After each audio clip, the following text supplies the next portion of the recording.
또 다른 기관 조사들도 이번 주에 좀 나왔는데 MBS 같은 경우도 역대 최저치 MBS 기준으로 이것도 굉장히 놀라운 일 아니겠습니까? 좀 소개 좀 이것도 해주시죠. 놀랍습니다. 예, MBS 조사 한번 보고 오겠습니다. 그러니까 요새 조사가 방금 말씀 주셨는데 전화 면접이지 않습니까? 전화 면접 ARS가 전부 다 최저치를 기록하면서 앞서거니 뒤서거니 서로 최저로 이렇게 가는 겁니다. 물고 물리면서 계속 이렇게 되는 거죠.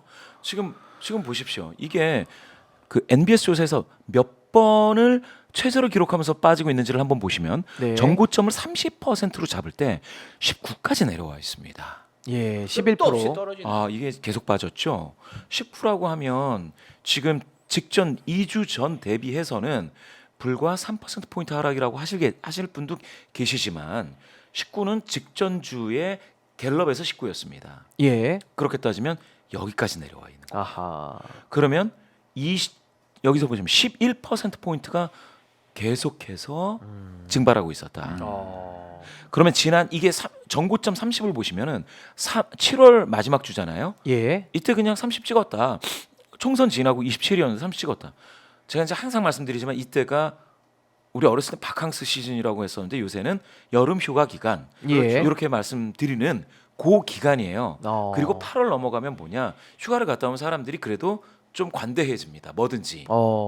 그리고 그때 8월 중순에 뭐가 있느냐 특사가 있습니다. 예. 특사가 있으면은 전부 다 이게 뭐냐면 정부 입장에서는 기회예요. 지지율을 그럼 예. 잘 보일 수 있는 기회죠. 국민분들께 특사도 많이 이렇게 했습니다. 예. 그러니까 경제인이나 정치인 이렇게 좀 사면하는 거 용서해 주세요라고 하는 그런 시즌이거든요. 그런데 이 소중한 시즌 이후에 계속 빠져왔다라는 거는 이때 그리고 나서 9월 넘어가는 추석, 한가위, 명절 연휴까지 지속적으로 주어진 기회. 이거는 매년 돌아오는 기회인데 그거를 살리지 못하고 예. 계속해서 여기까지 왔다라는 거는 김건희 여사 이슈 그리고 계속해서 맞물리는 이슈 예. 이런 것들 속에서 대통령실이 적절하게 잘 대응을 하지 못했다라는 걸 여실히 드러내고요. 여기서 또 하나. 예. 여기서 지금 보고 계신 자료는 MBS MBS 입니다. 자료입니다. 좀 이따 개요를 말씀드리겠습니다. 예. 뭐 잘하는 점에서 없다가 어머. 57. 없다가 57이요? 예. 잘하는 점에서 아니, 없다가 정말입니까? 57. 예. 아니 5.7 아니에요? 57이 나올 수가 있어요? 와. 저 눈을 한번 비볐습니다. 저도 비볐는데 지금. 깜짝 놀랐네. 예. 근데 왜 잘한다고 묻지- 하는 거예요? 없는데. 묻지마 잘한다네. 묻지마 잘한다. 묻지마 왜냐면- 긍정. 묻지마 긍정. 또 MBS는 또 이렇게 네 개 회사가 이런 예. 거를 물을 때 그 규정이 있어서 모두에게 묻는 겁니다. 모두에게 잘하는 점이 있느냐 부정 평가하셔도 묻는 겁니다. 예. 그러다 보니까 57. 네. 그런데 여기서 잘못하는 점은 없다가 6이에요. 이유가 있는 거죠. 잘못하는 잘못하는 건 이유가 있죠. 예. 29%가 친인척 및 측근 비리 연루 김건희 여사 29. 예. 이렇게 나왔습니다. 또 하나 신뢰도 여기 한번 보시죠. 와 신뢰도 신뢰도 조사. 24예요. 보통 신뢰도가 평가는 박해도 선호도나 신뢰도는 좀 좋을 수가 있어요. 예. 왜냐하면 평가는 아니 사원을 평가할 때도 직원을 평가할 때도 야 이번에 너 이건 조금 내가 아쉬워 하지만 내가 너 신뢰해 이렇게 되잖아요. 보통 그렇죠. 열심히 해 이렇게 얘기가 되는 경우 많잖아요. 다른 평가죠. 그렇죠. 기준 자체가. 약간 달라요 뉘앙스가. 뉘앙스가 다르죠. 그런데 예. 이게 또 최저치 24. 그러니까 믿음이 없는 거죠. 잘할 거라는 기대도 없고. 저는 요 부분에 어. 참 이게 신뢰도까지 여기까지 빠진다. 와. 이거는 그것도 MBS에서 예. 이거는 많이 좀 봐야 된다. 근데 이런 정권이 있었습니까? 그러니까 이런 지금 지표들 여러 가지 뭐 당정 관계 커플링의 하락이라든지 신뢰도 하락과 국정 운영 지지의 하락 동시에 오는 이런 정권이 있었습니까? 그러니까 그게 이제 2016년, 17년 그 사이가 예. 그게 이제 압축해가지고 확 빠지는 그 시기를 한번 보신 거고요. 예. 그 전에 이명박 대통령이 집권을 하면서 그때 되게 안 좋았죠. 그때 10% 초반까지. 그 집권 초반에 경험했죠. 근데 그때 이제 촛불 정책적 때문에. 사안에 대한 예, 이견이었던 그렇죠. 거고. 예. 그때 폭발했죠. 그때 그 당선되고 나서도 계속해가지고 소고기 문제 있었고 농민분들이 얘기가 있었어요. 예. 계속 이거 안 된다 얘기 있었는데 그거 무시하고 소고기 왕창 수입한다고 그렇죠. 그러니까 예. 그때 그냥 많은 그 국민분들이 그냥 뒤집어진 거죠. 근데 너무 유모차 부대까지 나오고 그랬으니까요. 나왔죠. 예. 아니 근데 여러 가지 겹쳤죠. 예. 사과도 예. 왜 사과하는지 모르고 이것도 사죄하고 국민 우롱 사과예요. 우롱 사과. 지지하시는 분들도 왜 지지하는지 모르고 지지하니까 이게 참 아이러니합니다. 아, 심각합니다. 심각합니다. 지금 정말 심각하고요.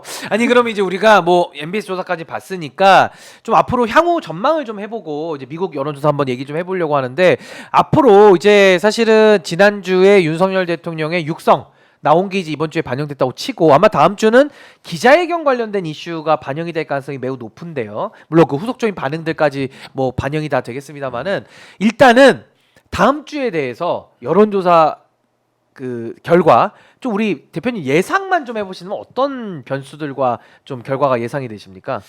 하방 압력이 아직 거치고 있지 않습니다. 요거를 한번 보시면 긍정평가 이후에서 외교가 10%포인트 하락했습니다. 예. 경제 민생이 올라와 준다고는 하죠. 예? 그렇지만 이게 지금 한 자릿수잖아요. 예. 그러면 이게 조금이라도 올라가려면 외교가 40까지 치솟아야 되는데 어제 아마 그 외교 현장에서는 이제 김건희 여사를 대동하지 않는다, 김건희 여사가 나타나지 않는다 이런 얘기도 얼핏 나오는 것 예, 같아요. 해외 순방 때 해외 순방 같이 때. 안 가겠다 예, 발표했죠. 그런 얘기도 좀 나오는데 외교가 앞으로 이게 탄력을 받으려면 긍정평가 이후로 올리는 상방 압력이 되려면 예. 그러면은 혼자 외교를 가더라도 그 무대에서 주요한 손에 잡히는 국민 경제에 손에 잡히는 뭔가가 있어야 돼요. 선물 보따리까지는 아니더라도 예. 사실상 난 이거 가져왔다. 노력상을 인정받아야 됩니다. 어허. 경제 외교를 통해서. 근데 그게 있을지 그거는 한번 봐야 돼요. 근데 긍정 평가자가 167명이라는 것도 굉장히 좀 사이즈가 작아 보이긴 하는데 우리 김지호 대변인님은 이제 향후 좀 예측을 좀 해보신다면 어떻게 좀 보고 계십니까? 네, 뭐 사실은 많은 국민들이 그다음 언론들이 김건희 여사의 범죄 의혹, 김건희 여사의 부적당한 처신 때문에 윤석열 대통령의 지지율이 떨어지는 거는 한 측면이고요. 예. 뭐 자신의 고등학교 선후배인 김용현 경호처장을 국방부 장관으로 임명하고 이상민 행안부 장관이 이태원 참사의 정치적 도의적 책임을 지지 않게 아직도 직을 유지하고 있고 그리고 뭐 이진숙 방통위원장, 네. 김문수 노동부 장관 정말 격에 맞지 않고 실력이 없는 정말 상상도 할 수 없는 장관 인사를 단행하고 있고 예. 김대남 전 행정관처럼 정말 그 시민 단체를 사주해가지고 언론인들을 고발하는 그러한 업무를 했던 그런 인사들에 대한 어떤 수사도 지금 진행이 되고 있지 않고 밝혀진 게 없습니다. 맞습니다. 그런데 오히려 SGI 3억 6천만 원짜리 그 공공기관에 준하는 그런 곳에 정말 고액 연봉자로 인사를 하고, 그러니까 어떤 공익적 마인드가 없고 정말 그 주변과 의전받고 해먹기 위해서 대통령을 하고 있는 게 아닌가 그런 의심이 들고요.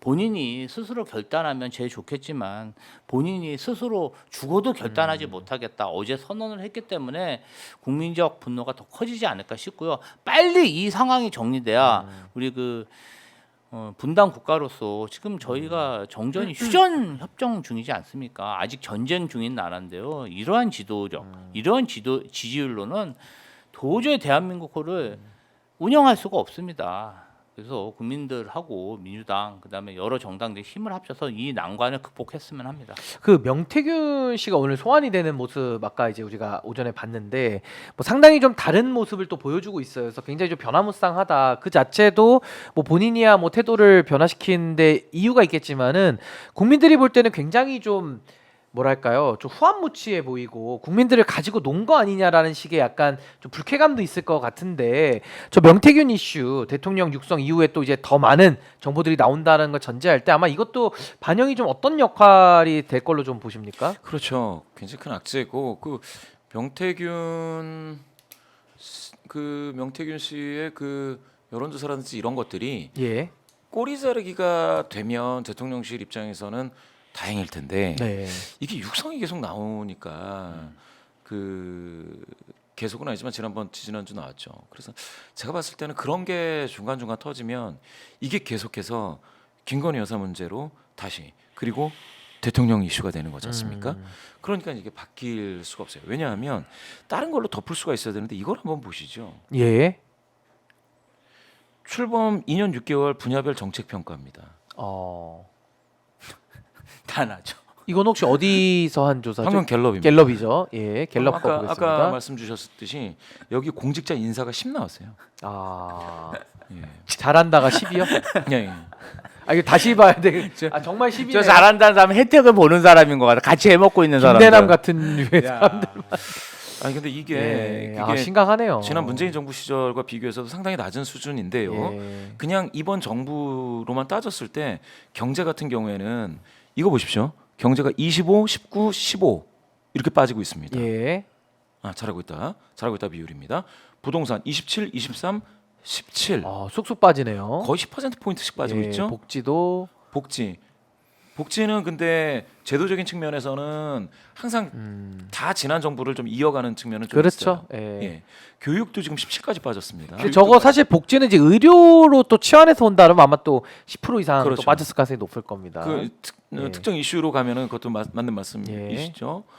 또 여기 보시면은 대북 정책. 35, 33, 26 어, 거의 10% 빠졌죠. 예. 10% 포인트. 외교도 보시면 27, 30, 27인데 외교는 27에서 30 수준인데 이것도 아주 높은 거는 아니에요. 아. 예. 공직자 인사 이것도 10% 포인트 빠져 10이 됐습니다. 아. 이렇게 되면 덮을 수 있는 게 있어야 되잖아요. 예. 그러니까 반등의 모멘텀. 예, 예. 악재가 있어도 덮을 수 있는 게 있어야 되는데 정책과 실적으로는 덮을 수 있는 게 없어요. 지금으로 치면 외교 하나인데 예. 외교도 지금 뭐 굉장히 미미하지 않습니까? 그러니까 힘 외교도 자체가? 이게 잘 될 수 있을지 아. 애매해요. 할 거 다 했는데 외교도. 제가 이제 왜 자꾸 인사 얘기를 하냐면요. 옛날에 우리가 그 무도하다는 전두환도 인사를 잘했다는 평은 있습니다. 뭐 김재익 정제수석 이런 분들이죠. 본인이 무식하고 본인이 무도하고 본인이 무지하면 전문가들 괜찮은 사람을 써서 다른 곳에서도 실적을 예. 낼 수가 있는데 인사가 왜 저 10% 나옵니까? 그냥 간신배들만 그냥 우르륵 해가지고 그냥 자기 선후배들 그냥 자기 와이프 지인들 갖다 그냥 저렇게 그냥 예. 뭐 매간 매직하듯이 인사를 하니까 그렇죠. 다른 네. 곳에서 성과가 나올 수가 없죠. 라이브 그래- 자체가 그러니까. 그럼요. 아니 네. 그 한남동 팔간신조차도 아니 그리고 제가 진짜 한동훈 대표 좀 할 말이 있는데요. 한동훈 대표 자체가 이번 정권 들어서 가장 출세한 사람 아유 아닙니까? 황태자 출신. 그런 사람까지도 한남동 팔간신은 좀 내보내라. 예. 그리고 대통령실에서 행정관, 선임 행정관, 고위공직자입니다. 예. 음주운전을 했어. 예. 공무원 시험 봐서 들어온 사람이 아니잖아요. 강기훈 행정관 얘기죠. 예. 정말 공무원이요. 예. 2급, 3급 하려면요. 예. 20년, 30년, 맞습니다. 40년 정년 동안 2급, 3급 못하는 공무원이 태반입니다. 그런 사람이 말이야 이렇게 별정직으로 차지하고 그냥 술 먹고 다니면서 예. 정말 몇백만 원 정말 800만 원의 벌금을 냈는데 직위 해제 정말 파면하지 않고 다시 예. 복귀시켜서 있을 수 일한다? 없는 일이죠. 이거는 정말 윤석열 대통령은 대통령으로서 자격이 없는 사람. 아니 심지어 국정농단 문고리 정우성 씨는 그 정우성 비서관은 사면 복권을 해주고 다시 비서관으로 지금 재등용을 했기 때문에 아직도 근무하고 있어요. 그렇습니다. 그러니까 이게 정말 인사로는 뭐 저 10%도 사실 너무 많아 보인다라는 생각이 들 정도로 너무 못한 거 아닌가. 모세님이 이렇게 표현해 주시네요. 예. 간신배 우르륵 매감매직. 예, 맞습니다. 아유. 그리고 윤석열 대통령이 어제 기자간담회에서도 인사를 좀 고민을 하고 있다라고 하는데 아마 고민만 깊어질 것 같아요. 누가 올 사람도 없어 보이고 와도 뭐 바꿔봤자 김문수 같은 사람들 등장해봐야 별로 영향이 없을 것 같은데요. 어떻게 보십니까? 그러니까 이제 제가 봤을 때는 그 부분이거든요. 김문수 그분이 여기에 이름으로 올렸잖아요. 김문수 이분은 아까 김문수도 아직도 나왔습니다. 1%로 1%. 아우 기분 좋아라. 예. 1% 나왔네요. 예, 1% 김문수. 나왔어요. 아유 저 예. 대단한 장래 수치입니다. 정치 축하합니다. 지도자에서. 예. 근데 이게 제가 봤을 때는 이렇게 나오는 게 예. 그러면 방금 말씀 주신 것처럼 내가 인사에 한번 네. 낙점을 물겠다 뭐 이런 분들은 더 강경 발언을 하실 수도 있어요. 그렇죠. 그렇죠. 그래야 이런 데 이름을 올릴 수 있고 그리고 어떻게 기용이 될 수 있다 이렇게 될 수 있는데 그 강경 발언이 중도 성향이신 분들이라든지 합리적 보수 성향이신 분들한테 안 좋게 보일 수가 있죠. 예. 그러면은 김문수 이분은 잠룡으로 나는 잠룡이 되겠다라고 1% 됐다라고 해서 좋아하실 수도 있겠는데 그렇죠. 그러면 전체 사실 대통령실이라든지 보수 진영 전체로 따지면 이게 좋은 일이냐라는 거거든요. 방금 말씀하신 그 인물란은 예. 그래서 부정적인 시너지가 계속해서 반복되는 어떤 악순환의 고리에 있을 수도 있다. 그러니까 끊어낼 수 없는 악순환이네요. 맞습니다. 네. 예, 오늘 일단은 여론조사가 너무 유의미한 것들이 많이 나와서 예, 오늘 또 많은 저희가 또 인사이트를 얻을 수 있었는데 오늘 또 장시간 우리 아유. 김봉신 부대표님 좋은 설명 너무 감사드립니다. 예, 감사드리고요. 감사합니다. 그리고 김지호 감사합니다. 대변님도 긴 시간 오늘 함께 해주셔서 네. 대단히 감사드립니다. 예, 신인교의 핫스팟 다음 주 금요일에 또 다시 찾아뵙도록 하겠습니다. 예, 늦게까지 예, 시청해주신 분들 대단히 감사합니다.